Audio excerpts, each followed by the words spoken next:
ফ্ল্যাটের দ্বিতীয় রুম থেকে এই বিপুল পরিমাণ গাঁজাটা উদ্ধার করা হয়। 8 ঘটিকা থেকে আমরা 9:40 পর্যন্ত অভিযানটা পরিচালনা করি। এই মাদকের বিরুদ্ধে গোয়েন্দা নজরদারি এক পর্যায়ে আমাদের কাছে তথ্য আসে যে গাজীপুরের গাছা থানাধীন কলমেশ্বর বাজার এলাকায় একটি বাড়িতে মাদকের মজুদ আছে এবং কিছু মাদক ব্যবসায়ী মাদক তথা গাঁজা মজুদ করে এই ক্রয় বিক্রয় পরিচালনা করে আসছে। এরকম তথ্যের ভিত্তিতে আমরা গতকাল 28/9/2025 তারিখ সন্ধ্যার পূর্ব বিকাল থেকে সন্ধ্যা পরবর্তী সময় আমরা অভিযান পরিচালনা করি এবং আমাদের যে সোর্স যে তথ্য ছিল, সোর্সের দেওয়া তথ্য মতে এই গাজীপুর গাছা থানাধীন কলমেশ্বর বাজার এলাকার একটি বাড়িতে অভিযান পরিচালনা করি এবং সেখান থেকে এই 210 কেজি গাঁজা উদ্ধার করা হয়। কলমেশ্বর বাজারের জৈনক শাহজাহান মিয়ার 4তলা বাড়ির নিচতলার ফ্ল্যাটের দ্বিতীয় রুম থেকে এই বিপুল পরিমাণ গাঁজাটা উদ্ধার করা হয় এবং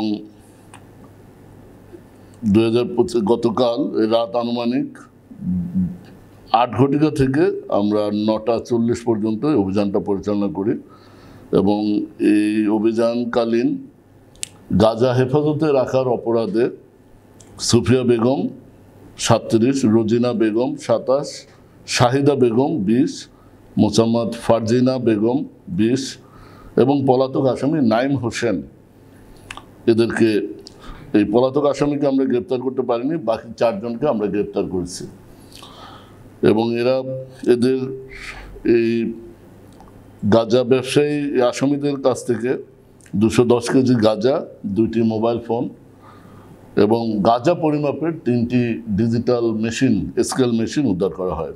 আপনারা বাইরে ডিসপ্লেতে দেখেছেন যে এই গাঁজা হোলসেল বিক্রির জন্য এই আসামিরা ডিজিটাল স্কেল ব্যবহার করে এটা বিক্রয় করত। তো র্যাব 2-এর এই গাঁজা বিরোধী অভিযান অব্যাহত থাকবে।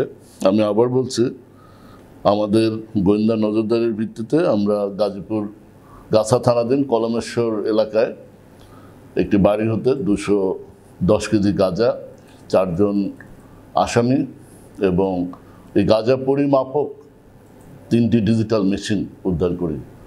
গ্রেপ্তারকৃতদের বিরুদ্ধে মাদকদ্রব্য আইন অনুযায়ী সংশ্লিষ্ট থানায় মামলা দায়ের প্রক্রিয়াধীন।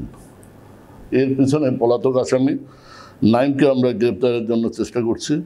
আর যারা এই গাঁজার চালান বা যারা গাঁজা ব্যবসা, পরিবহন, বিনিয়োগ এবং পাইকারি ক্রয় বিক্রয়ের সাথে জড়িত, আমরা এই চক্রটাকে আমরা গ্রেপ্তারের জন্য গোয়েন্দা নজরদারি অব্যাহত রাখছি।